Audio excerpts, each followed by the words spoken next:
Hi, I'm Jennifer Smith, And I'm Christian Smith.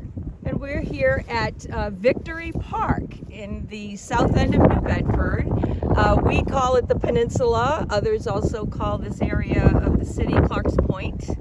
But it's a lovely, lovely spot down here. Yep. So what are we going to talk about? We're going to talk about a garden, and it's not just any garden. It's a wild native garden. So we're growing native wildflowers here, and the whole point of it is to feed not only insects but everything that goes up the food chain, because wildflowers are the base of our local food web. And we love doing stuff like this. Yeah, those are Right? Because seeds. that gets all the seeds everywhere. We're like Johnny and Jane Appleseed a little bit. So how did it all start? I mean, this has been, what, like 5 years for us doing this? I think 5 years Both ago, home and here? five or six. But this was the impetus, right? It all started up with here. walking our dogs. We live right down the street, and we would come up here for the scenic views. We know that monarch butterflies require milkweed to reproduce, and also that monarch butterflies are now being considered for threatened status.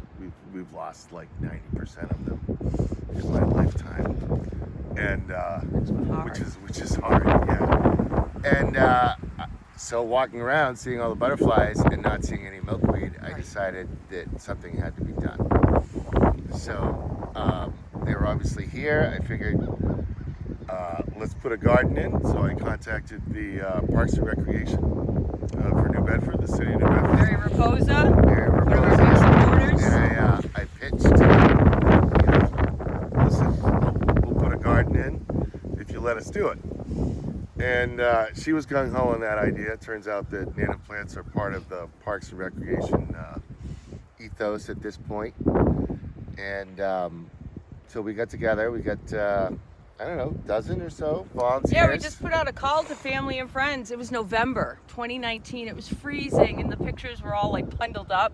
And I don't know, like 30 people came. They showed up. Yep. And we had a lot of hard work to do. Like, it was not just, oh, this is fun, let's have hot chocolate and dig a little bit. We had to, Chris had stripped the grass before people got here. We had to really dig down and turn stuff over, and it was hours and Yep. hours. And it was fun. It was fun. We had a ball. Took 3 days. 1 day to strip, Yep.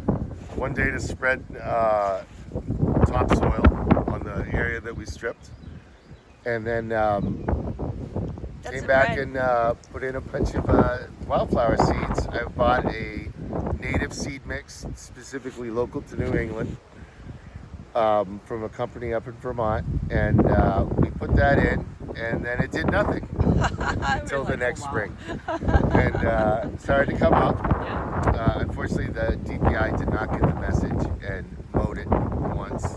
Which Only sometimes part of it, which can actually be didn't hurt. beneficial, Yeah. So we're all learning, right? We're all We're learning, all yep. learning at this point.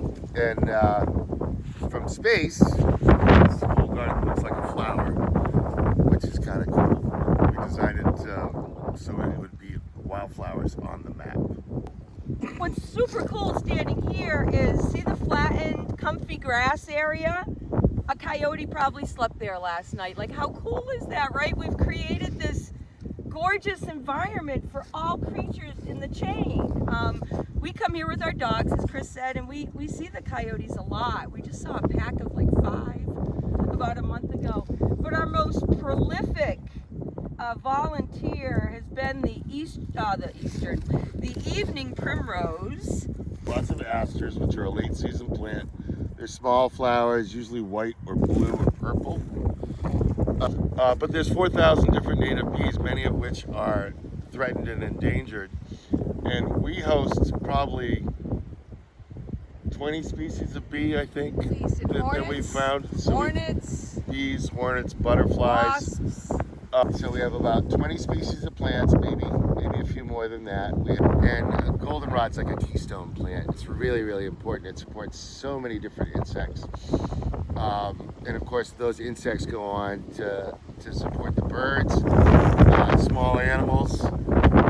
Not only that, we have turtles from the pond come over here and dig their nests in the summer. Yeah, we found turtle eggs. Yep. Yeah.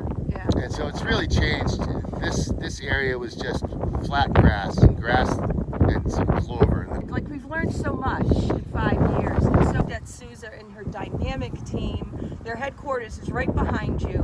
And they are young urban explorers. They have a bike program. They grow vegetables on the other side of the pond. They come over here to the garden when it's in bloom, and they're investigating what's in bloom.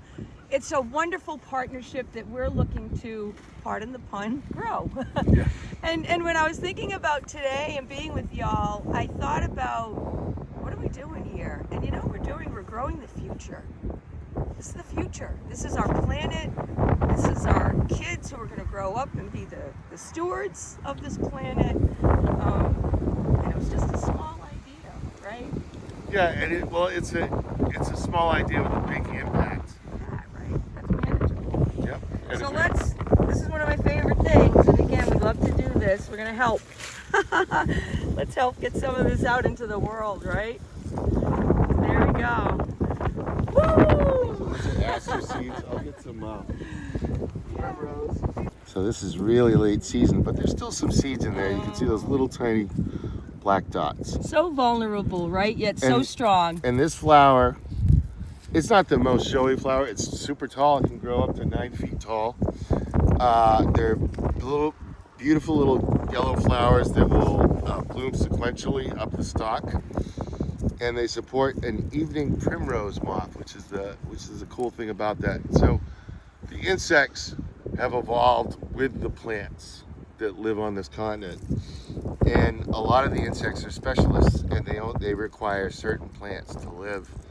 And the evening primrose moth is this insane bright yellow and pink moth. You see one and you can't believe it's real. It's so crazy. And so almost every plant here has a specialist capacity to support a particular animal. We try to do that as much as possible. And then also the generalists, they take advantage of all of them. We have bee balm, we have primrose, we have milkweed, we have butterfly weed, we have, what else have we got? Blue We'll see. vervain. We put in new stuff Yeah, like literally we were planting stuff a month ago. So join the movement. We have plants.